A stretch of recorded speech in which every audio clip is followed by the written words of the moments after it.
We're going to go to Stephen Cheetah now, who's on the scene. Stephen, what can you tell us? Well, we're right here by the front gate, and we have some video. I think we can give you that live picture coming from the photographer. I'm standing right next to him. Now, where you're looking there on the campus, just moments ago, we saw what appeared to be a SWAT team, a Montgomery County SWAT team, we believe, run across that area and into one of the buildings. Now, about 6-7 minutes ago, we saw a number of people. It appeared that they were evacuees, that they were being escorted out. The last time I was on the air live, they were walking out, and they were escorted over toward a parking area. We believe that they were probably evacuees. Hold on 1 second. The photographer can see a little better than I. What are you seeing there, Dale? Yeah, I think it's Wow. Okay, that is what it appears to be what's going on right now in this building we're looking at. Sure, Stephen, if I can... More people out. You can see them right now. I believe that these are people they are evacuating. Go ahead. What did you want to ask me? Right, Stephen. Yeah, we are seeing these live images. Didn't want to interrupt you, but for our viewers who are tuned in, on the left side of your screen, you are watching as police officers escort some folks out, even more coming through the front doors of those buildings. Possibly family members, visitors, employees, we're not sure. But you can see News Chopper 7 now moving. You're seeing a group of people being brought out the front door, escorted by police officers. And right now, on the right side of your screen, it might be that same group of people, our photographer Dale, who's on the ground. You can see he's trying to peer through those gates right now. Gives you some live pictures of those folks. Here it is right here. A group of people just being escorted by several police officers outside. Okay, so Stephen, we're looking at your camera right now. We can see that group of people. It looks like some of them have badges on. Stephen, from your vantage point, do they look like they're possibly employees? Well, Jimmy, I'm walking down to the very front gate to try to get a better look. Now, there's some kind of an alarm going off right here. It did look like some were employees before. It looked like in the first wave that were escorted out that some looked to be in medical attire and to scrubs. More are coming out now, as you can see. A steady flow of people, evacuees, we believe, coming out.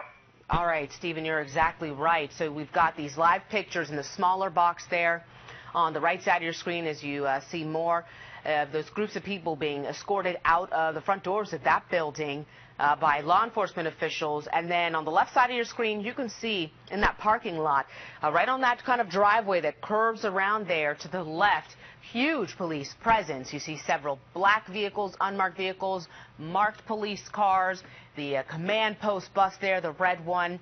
Just an enormous response there to the medical center in Bethesda as police investigate this report of a single gunshot. On the phone, we're joined by Captain Paul Sparks with the Montgomery County Police Department. Captain, thanks so much for joining us. So what have your officers been able to learn? What happened? Well, we're still investigating the report of the sound of a single gunshot that was phoned in to us from the dispatch center from that campus at about 10:48 this morning. Until we can confirm what, if anything, occurred, we're going to maintain the perimeter. We're going to continue to try to pinpoint the source of the location of the sound that was heard, and if necessary, go building by building, floor by floor, office by office in clearing those buildings to ensure that it's safe. Sure. Captain, any idea where that 911 call came from? Was it an employee, somebody who was inside the building? Was it outside? Any idea where that call originated from or who made the call?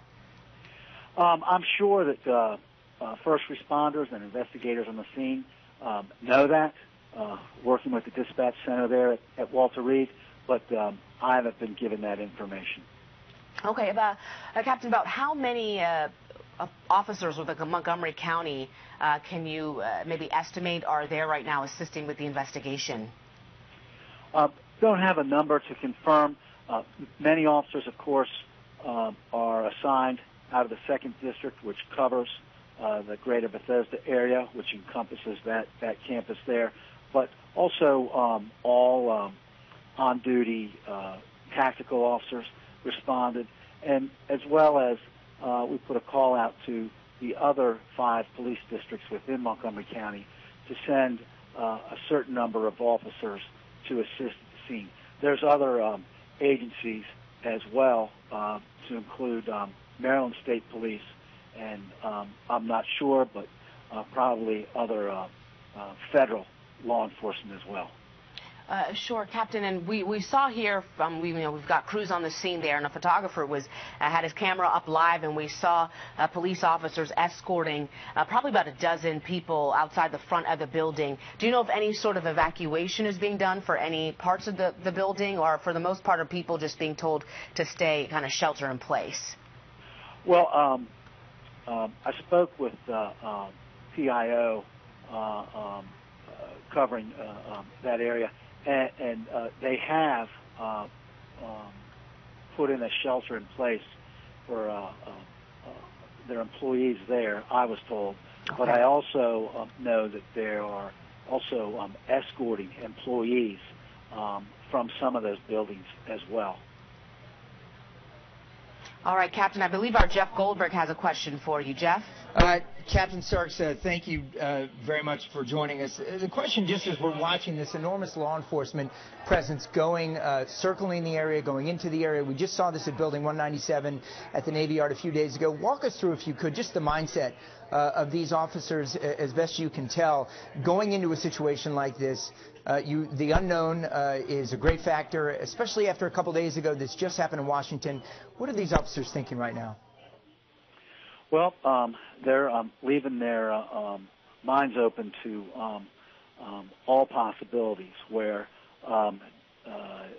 they can't discount anything in order to be safe. So as people are being encountered and approached, the officers know that this also could be a potential person that had with the intent of violence, if indeed this was going on at this location.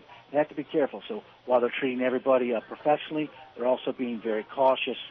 They don't want anybody to slip through as they're being taken from the buildings and released to a safe area where they're going to be debriefed.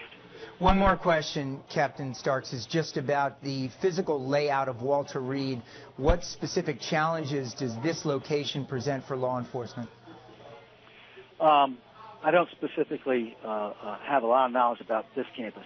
It's large, and it has a lot of buildings. It's a medical facility. Some portions obviously have limited access. So all those things are challenges to those who are responding to make that safe. All right, Captain Paul Starks with Montgomery County Police, thank you so much for joining us this morning.